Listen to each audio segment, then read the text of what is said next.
অচেনা যাত্রীদের মতো মেট্রোতে চলাচল করছে এমপিরা। মন্ত্রীরা সময়ের আগেই অফিসে গিয়ে হাজির হচ্ছে। খোদ তারেক রহমান নিজেও অধিক প্রোটোকল থেকে বেরিয়ে চলাচল করছেন। বিএনপি সরকার গঠন করেছে 1 মাসও হয়নি। এর মধ্যেই ইতিবাচক এসব খবরে অনেকে স্বস্তি প্রকাশ করছেন। কারণ অতীতে এমপি মন্ত্রীদের লাগামহীন দুর্নীতি ও বিলাসিতায় মানুষ ছিল অতিষ্ঠ।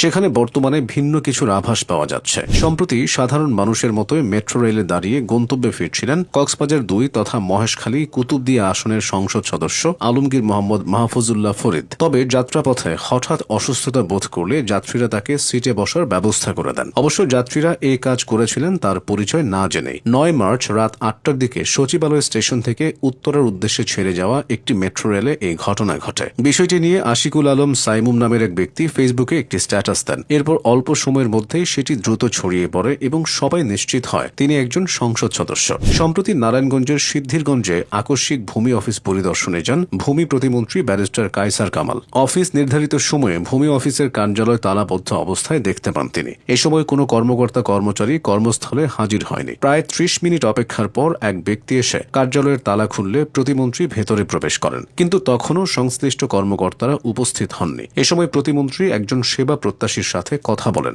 দায়িত্বে অবহেলার জন্য কর্মকর্তা কর্মচারীদের বিরুদ্ধে ব্যবস্থা নেওয়ার কথা জানান তিনি। 4 মার্চ সকাল 9টায় নারায়ণগঞ্জের সিদ্ধিরগঞ্জ ভূমি অফিসে এসব ঘটনা ঘটে। এদিকে 8 মার্চ রাজধানীর বাংলাদেশ সচিবালয় মেট্রো স্টেশন থেকে মেট্রো রেলে যাত্রা করে দিয়াবাড়ি মেট্রো রেল ডিপো পরিদর্শন করেন সড়ক পরিবহন মন্ত্রী। এ সময় তিনি সাধারণ যাত্রীদের সাথে লাইনে দাঁড়িয়ে টিকিট কাটেন। এ ঘটনায় যাত্রীরাও কিছুটা বিস্মিত হন। পরিদর্শন শেষে মেট্রো রেলের কর্মকর্তা কর্মচারীদের সঙ্গে এক মতবিনিময় সভায় কথা বলেন মন্ত্রী। দেশের রাজনীতি ও প্রশাসনে নতুন ধারার সিদ্ধান্ত ও উদ্যোগের কারণে প্রধানমন্ত্রী তারেক রহমান এখন আলোচনার কেন্দ্রবিন্দুতে। দায়িত্ব গ্রহণের পর ধারাবাহিক ব্যতিক্রমী পদক্ষেপ ও প্রশাসনিক সংস্কারের বার্তার কারণে তিনি একের পর এক প্রশংসায় ভাসছেন। প্রধানমন্ত্রী দায়িত্ব গ্রহণের পর মন্ত্রীদের জন্য 180 দিনের একটি সুস্পষ্ট কর্মপরিকল্পনা নির্ধারণ করেছেন। এই নির্ধারিত সময়সীমার মধ্যে প্রত্যেক মন্ত্রীর কাজ, দক্ষতা, বাস্তবায়ন ক্ষমতা এবং জনমুখী উদ্যোগ নিবিড়ভাবে পর্যবেক্ষণ করা হবে। এর উপরেই তাদের পরবর্তী ভাগ্য নির্ধারিত হবে। শুধু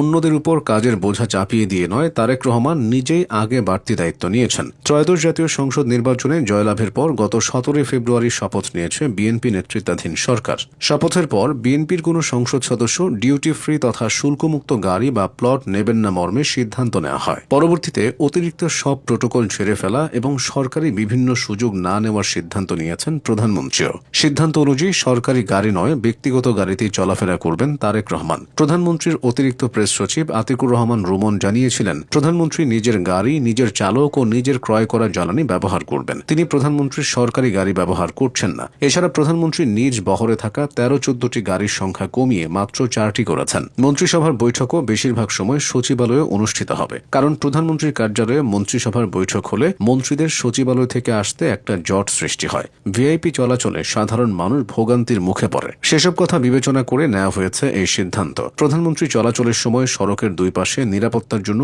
পুলিশদের দীর্ঘ অবস্থান ও বন্ধের নির্দেশ দেওয়া হয়েছে। সাধারণ চলাচলের সময় গাড়িতে জাতীয় পতাকা ব্যবহার না করে কেবল রাষ্ট্রীয় অনুষ্ঠানে এর ব্যবহার হবে বলেও সিদ্ধান্ত নিয়েছেন প্রধানমন্ত্রী। রাষ্ট্র ক্ষমতায় থাকা ব্যক্তিদের মাধ্যমে আসা এসব পরিবর্তন নতুন ধারার সূচনা করেছে বলে মনে করা হচ্ছে।